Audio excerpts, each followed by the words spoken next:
Saya tidak permasalahkan dilapor, yang saya permasalahkan ini, ayo teman-teman kita bersuara. Ini undang-undang ini sangat mencekik, sangat menyiksa orang-orang Kristen. Ya. Kenapa? Coba cari mana yang dari mayoritas Muslim yang pernah dikenakan undang-undang penistaan agama. Padahal kalau lihat kelakuan mereka itu sangat kecil. Mereka membantai, hari-hari mereka mengobrak-abrik ayat Alkitab, menghina Tuhan kita, pakai kolor. Waktu saya tertidur,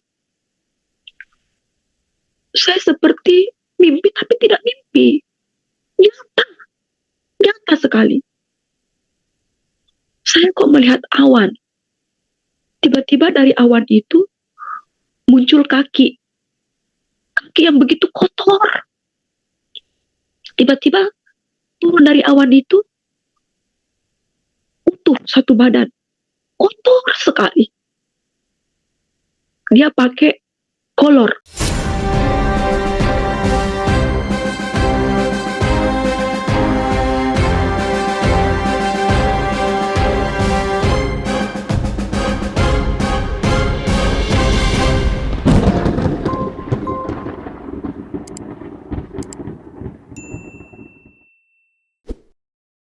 A'udzu billahi minasyaitonir rajim. Bismillahirrahmanirrahim. Assalamualaikum warahmatullahi wabarakatuh, teman-teman semuanya. Jumpa lagi dengan Otri Oten Ongo Official. Kembali kita akan membahas Encop Papincopi alias Yusuf manuknya berbulu.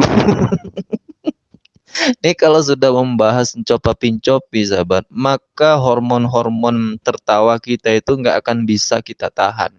Belum lagi dia berbicara. Itu lihat wajahnya aja itu kita udah ketawa, itu udah ngakak kali, sahabat. Apalagi ketika dia berbicara nggak jelas, berkumur-kumur.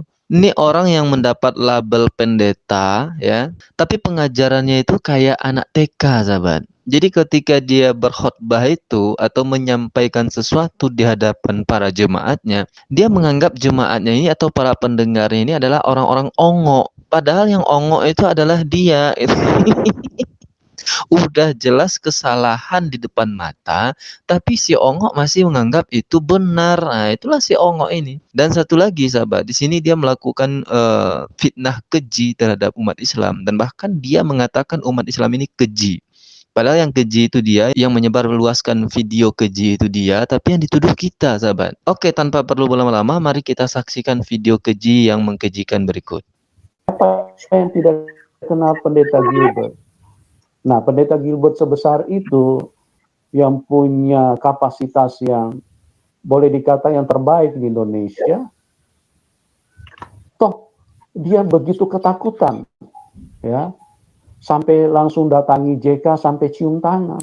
Pendeta sebesar itu memang besar, pendeta Gilbert itu memang besar, saya akui badannya itu. Badannya besar, pikirannya kecil. Dan si Ongo ini tidak terima ketika pendeta berbadan besar itu melakukan kesalahan lalu meminta maaf menemui umat Islam. Dia nggak terima. Jadi ajaran apa ini, coba Anda bayangkan ya. Pikirkanlah itu, ajaran apa ini yang selama ini dia menggembor-gemborkan ini adalah ajaran yang paling benar. Tuhan mereka adalah Tuhan yang paling benar. Kalau ada dua Tuhan itu pasti satu yang benar. Itu selalu disampaikan. Tapi ketika dia berbicara, tidak ada kebenaran yang terucap dari mulutnya itu. Sudah jelas apa yang dilakukan oleh si Gilbert itu ketika salah meminta maaf. Itu kan ajaran yang benar. Tapi menurut si Ongo itu bukan ajaran yang benar.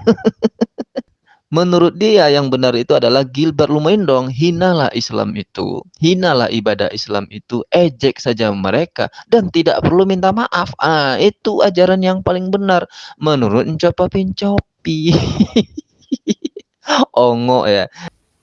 Saya tidak bilang cium tangan itu salah, ya. Cuman yang saya mau soroti latar belakang dia cium tangan. Baik. Cium tangan itu artinya sebuah pengagungan, bahkan boleh dikata sudah hampir mencapai tingkat penyembahan. Orang yang begitu dimuliakan loh.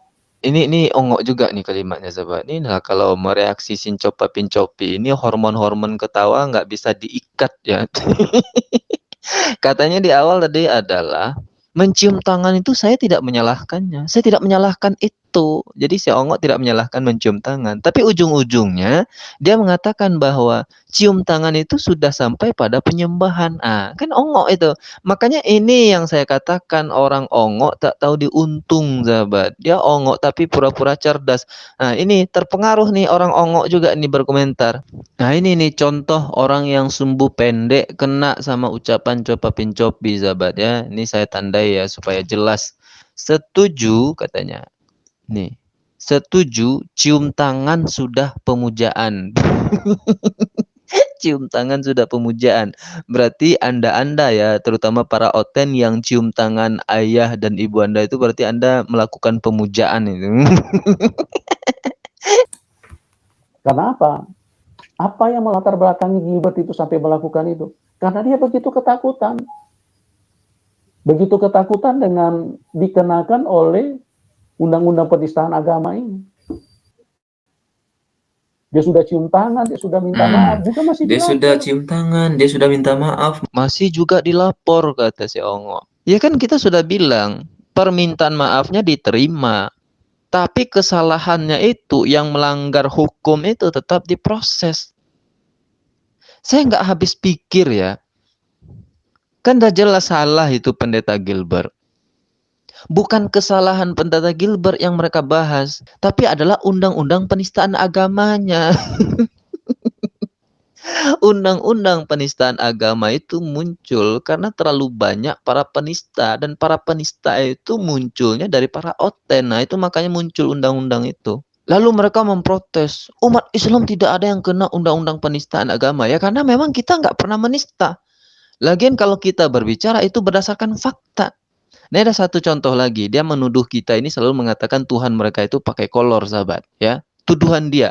Padahal dia sendiri yang menghadirkan si Yani dulu, Handayani itu untuk berkesaksian, menyampaikan Tuhannya berkolor. Berikut, sahabat. Saya tidak permasalahkan dilapor, yang saya permasalahkan ini, ayo teman-teman kita bersuara. Ini undang-undang ini sangat mencekik, sangat menyiksa orang-orang Kristen. Ya. Kenapa? Coba cari mana yang dari mayoritas Muslim yang pernah dikenakan undang-undang penistaan agama. Padahal kalau lihat kelakuan mereka itu sangat kecil. Mereka membantai, hari-hari mereka mengobrak-abrik ayat Alkitab, menghina Tuhan kita, pakai kolor. Nah, ini ya. Kita setiap hari membantai, mengobrak-abrik kitab mereka, katanya. Tuhan mereka itu berkolor. Ah, ini ucapan keji, sahabat ya. Ini tuduhan keji, tak berdasar. Dia sendiri sebetulnya yang melakukan itu. Saya harus sering putarkan video Handayani, sahabat. Karena dari copi lah muncul Handayani yang secara tegas mengatakan Tuhan mereka ini berkolor. Tidak hanya berkolor, tapi juga kotor. Berikut videonya. Waktu saya tertidur, saya seperti mimpi tapi tidak mimpi. Nyata sekali. Saya kok melihat awan. Tiba-tiba dari awan itu muncul kaki. Kaki yang begitu kotor. Tiba-tiba turun dari awan itu utuh satu badan. Kotor sekali. Dia pakai kolor. Yang banyak orang Muslim mengejek dia, Tuhan kok pakai kolor. Dia datang seperti itu. Sebagaimana waktu Tuhan Yesus mau disalibkan, begitulah kotornya dia, begitulah hinanya dia, begitulah lesunya dia. Dia datang kepada saya dalam keadaan seperti itu. Ini kalau di Islam, katakan kalau ada orang Islam yang berkesaksian seperti ini, menghinakan Tuhannya sendiri, ini udah selesai nih, sahabat.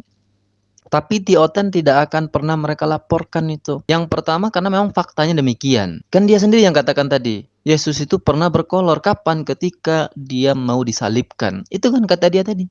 Itu yang pertama tuh. Faktanya memang demikian. Yang kedua, mereka mengklaim bahwa mereka ini adalah orang-orang yang paling toleran. Ya. Toleransinya tinggi. Saking tolerannya mereka, ada jemaat atau teman-teman mereka, saudara mereka yang menghina Tuhannya sendiri, itu dibiarkan. Tidak hanya di Indonesia, sahabat. Di Eropa itu lebih parah lagi tuh, penghinaan dan penistaan terhadap Tuhan mereka. Mereka menjadikan Tuhan itu sebagai lelucon. Rudi Yohanes dulu juga pernah tuh menistakan Tuhannya sendiri. Masih ingat kan nyanyinya Rudi Yohanes? Yesus naik sepeda. Lalu ada jok-jok ketawanya di situ. Tapi dibiarkan, sahabat. Nah, jemaatnya sendiri yang berkata demikian dibiarkan, kita dituduh menistakan mereka. Ini ajaran apa? Coba Anda bayangkan ya. Nggak habis pikir saya sama orang-orang seperti ini. Jadi ini harapan saya kepada teman-teman, terutama kepada teman-teman kepolisian, ketika Anda mendapatkan video Sincopa Pincopi ini, Anda berkunjung saja ke channelnya Copa Pincopi karena di sana lebih lengkap penistaannya, tolong diproses. Supaya tidak menular kepada yang lain. Ini orang baru keluar penjara tapi sudah melakukan tindakan kejahatan lagi. Mestinya dia sadar, tapi malah lebih parah, sahabat. Assalamualaikum warahmatullahi wabarakatuh.